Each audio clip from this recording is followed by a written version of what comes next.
بسم الله الرحمن الرحيم.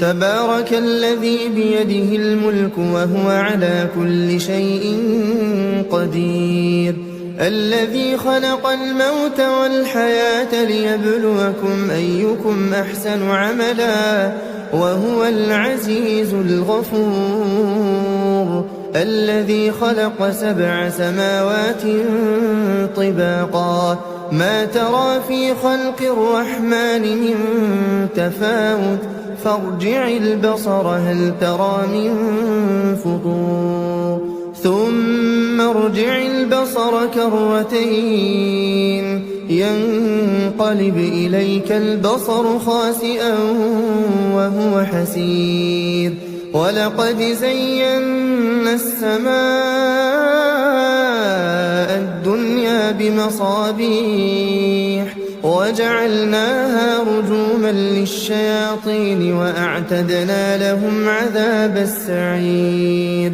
وللذين كفروا بربهم عذاب جهنم وبئس المصير.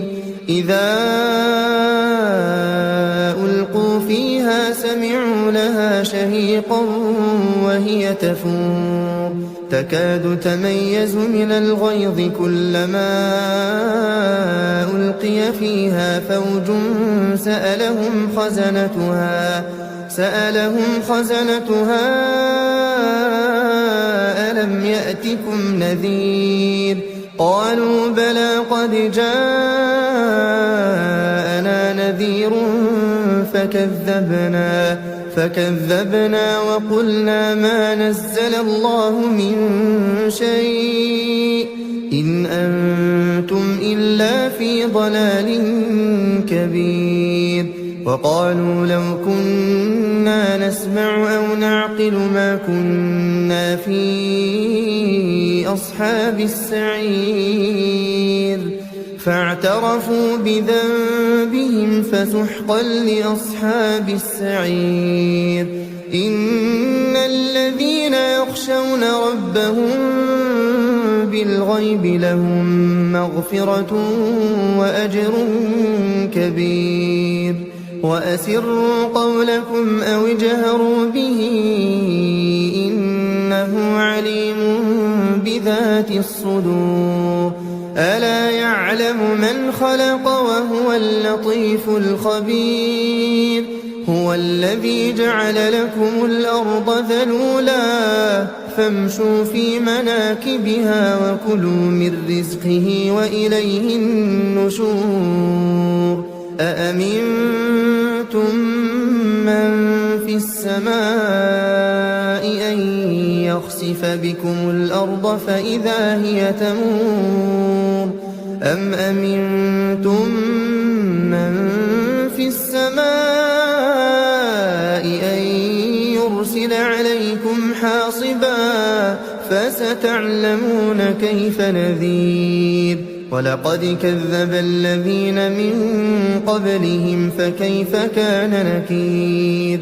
أولم يروا إلى الطير فوقهم صافات ويقبضن ما يمسكهن إلا الرحمن إنه بكل شيء بصير. أمن هذا الذي هو جند لكم ينصركم من دون الرحمن إن الكافرون إلا في غرور. أمن هذا الذي يرزقكم إن أمسك رزقه بل لجوا في عتو ونفور. أفمن يمشي مكبا على وجهه أهدى أمن يمشي سويا على صراط مستقيم. قل هو الذي أنشأكم وجعل لكم السمع والأبصار والأفئدة قليلا ما تشكرون. قل هو الذي ذرأكم في الأرض وإليه تحشرون ويقولون متى هذا الوعد إن كنتم صادقين قل إنما العلم عند الله وإنما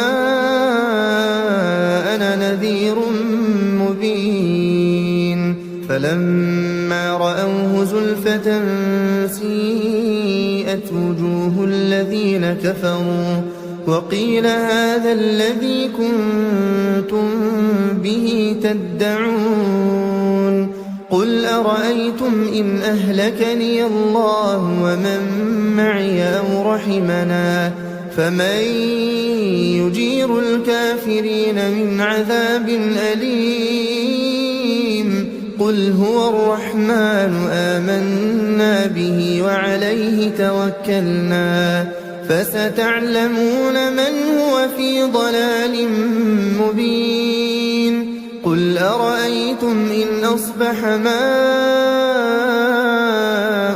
غورا فمن يأتيكم بماء